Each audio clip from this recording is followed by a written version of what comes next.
Oke, baik Bapak Ibu. Di sini saya akan menjelaskan cara menginput pajak menyeberang yang kegiatannya di 2023 dan pajaknya baru dibayarkan di 2024. Jadi yang pertama itu untuk penginputannya ya menggunakan aplikasi Siskedes 2004 perbaikan. Nanti saya kirimkan di grup. Nah, ini contohnya ya. Jadi seperti biasa kita konekkan ulang ya database ya, karena ini aplikasi perbaikan 2024. Saya ambil contoh Lembang Buntu Batu Tikala. Ini hanya contoh. Seperti biasa kita koneksikan ulang databasenya.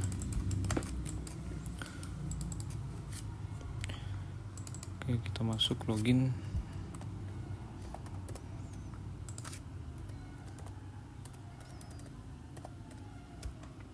Setelah itu kita pilih di data entry, pembukuan, saldo awal, pilih laporan kekayaan desa. Jadi untuk menginput ini dokumen yang kita pakai yaitu berita acara review inspektorat. Ya, jadi di sini Lembang Buntu Batu Tikala punya pajak menyeberang ya, ini saldo PFK ya, ini pajak menyeberang. Jadi totalnya itu 18 juta sekian. Nah, untuk menginputnya ya, pertama itu kita klik tambah, kemudian kode rekening, pilih aset lancar, pilih kas dan bank. Nah, kas di bendara ini adalah tunai ya, tunai. Jadi yang kita pilih itu ya saldo tunai ya, saldo tunai ditambah dengan saldo pajak. Jadi yang diinput di kas di bendahara yaitu saldo tunai ditambah saldo pajak ya. Tunai ini 24 dengan 18. Jadi kita tambah dulu 24 725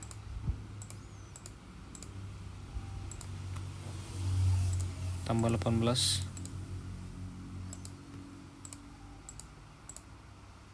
ya. Ini yang kita input ke kas di bendara di saldo awal ya, di debit.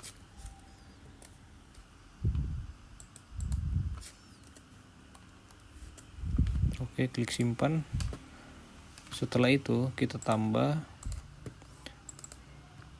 rekening di kas atau saldo bank ya, saldo bank ya. Saldo ini total saldo bank yang menjadi silpa ya, saldo bank di silpa jadi 49 juta. Kita input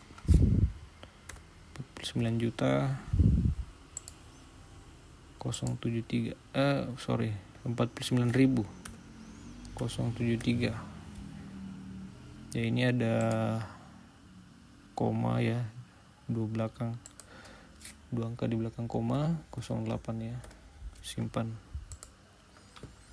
Nah, setelah itu kita balas di kredit, itu ekuitas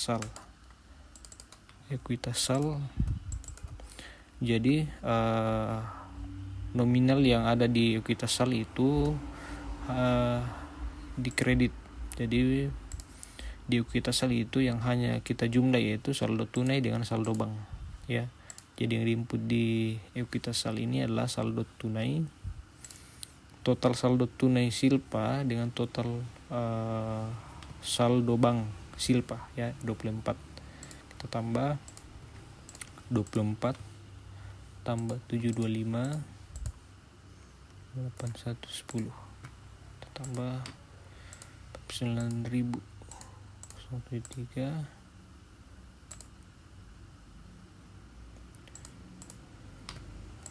ya, 24 juta sekian ya. Ini hasilnya. Kita input di kredit.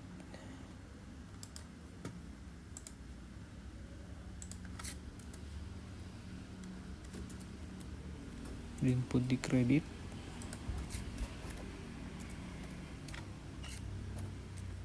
Klik simpan ya. Setelah itu kita tambah ya kredit kewajiban jangka pendek, pilih hutang pajak ya. Di sini kita pilih sesuai dengan jenis silpa ya, berdasarkan sumber dana ya. Di sini ada 3, PPN, PPh 21 dan PPh 22 ya. Di sini PPN yang kita input dulu itu PPN ya. kita pilih sesuai dengan kode rekeningnya berdasarkan sumber dana dan jenis pajaknya. Ya, PPN kita isi di kredit, ya, dia 16 juta 148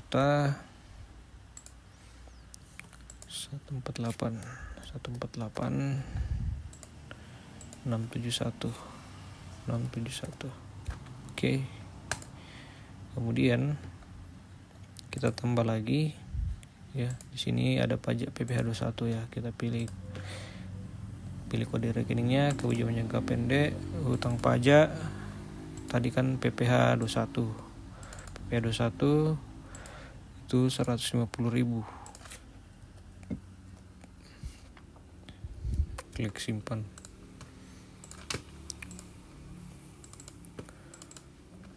Kita lihat lagi ada PPh 22. PPh 22 pilih kredit 2032 2.032 063 ya.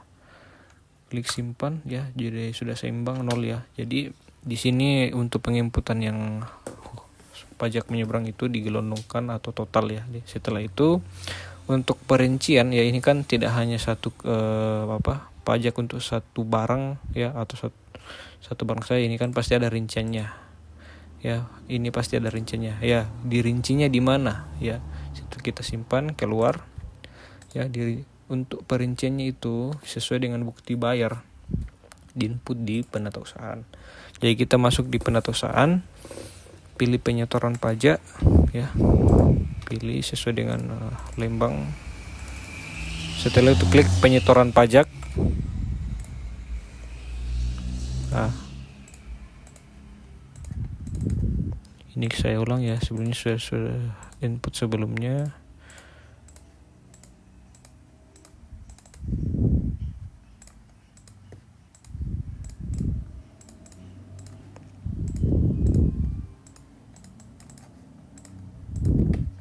Ya, jadi untuk perinciannya ada di sini, ya. Jadi silakan Bapak Ibu, kan di saldo pajak menyeberang itu kan PPN ini sekitar 16 juta, ya. Ini kan tidak hanya untuk satu barang, ini pasti ada beberapa barang, ya, yang terinci atau pajaknya, ya, sesuai dengan bukti bayar, ya. Contoh ini kan 16 juta pasti ada beberapa, terdiri dari beberapa rincian barang, ya. Contoh, ya, Bapak Ibu sesuai dengan bukti bayar, ya. Contoh misalkan dibayar di Maret, ya. Bapak Ibu ini contoh, ya, silakan diisi sesuai dengan tanggal, ya, di bukti bayar. Ya, ini kan tadi PPN. Kemudian, ya, kasih keterangan hutang pajak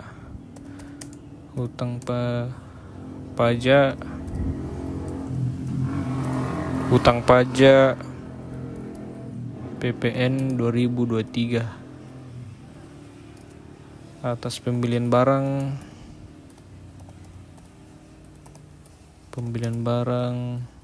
ya. Bapak Ibu sesuaikan, ya, pembelian barang, ya.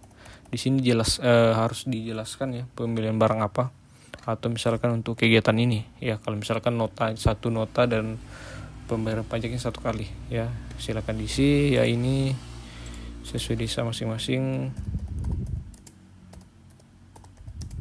ya. Ini hanya contoh, ya, contoh.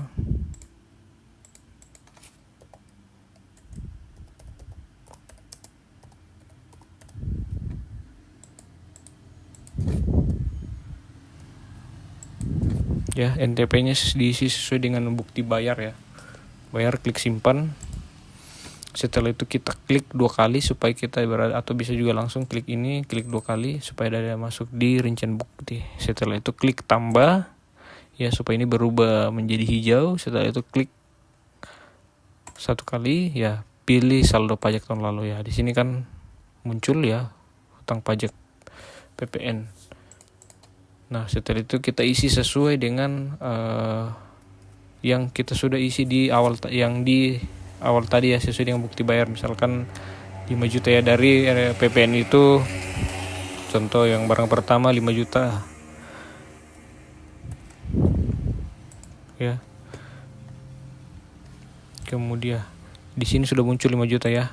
Jadi yang 16 juta tadi itu kan saldonya ya, keseluruhan PPN yang terdiri dari beberapa pembelian barang ya, pajak barang. Ya ini contoh saja. Kemudian ada juga kan tadi PPH 21 dan 22. Ya, misalkan di Februari P21 misalkan hutang pajak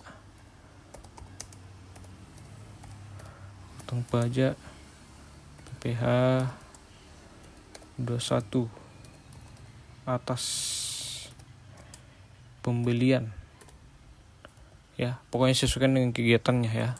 Contoh saja, silakan Bapak Ibu isi sesuai dengan bukti bayar ya, tanggal ya sesuaikan, klik simpan ya, kemudian klik 2 kali ya, klik tambah, pilih ini, setelah itu pilih saldo hutang pajak ya, ini ada 150 ya, ini kan silakan Bapak Ibu rinci ya sesuai dengan bukti bayar ya, di sini bisa klik simpan.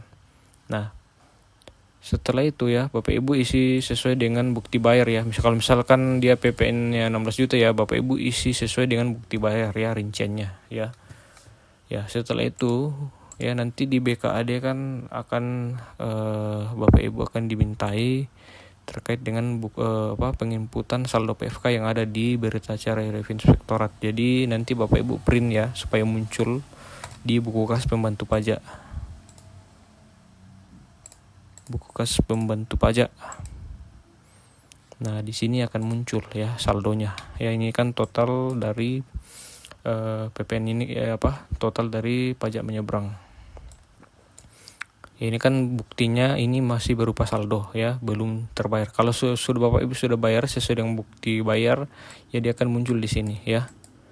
Jadi ini nanti yang Bapak Ibu cetak ya untuk diperlihatkan nanti ke BKAD untuk asistensi perubahan. Jadi tidak perlu lagi di input di lain-lain ya, di input di sini ya sesuai dengan yang saya dari awal tadi ya, dari saldo awal, kemudian setelah itu di penyetoran pajak, setelah itu cetak buku kas pembantu pajak ya, karena pasti akan muncul ya. Oke ya, jadi Bapak Ibu yang untuk bukti di penyetoran pajak ya isi sesuai ya, Bapak Ibu harus isi semua ya sesuai dengan bukti bayar ya, rinciannya. Misalkan PPN pusat ya Bapak Ibu silakan isi ya sesuai ini ya, jangan digelondongkan, harus sesuai isi dengan bukti bayar ya. Baik, sekian, terima kasih.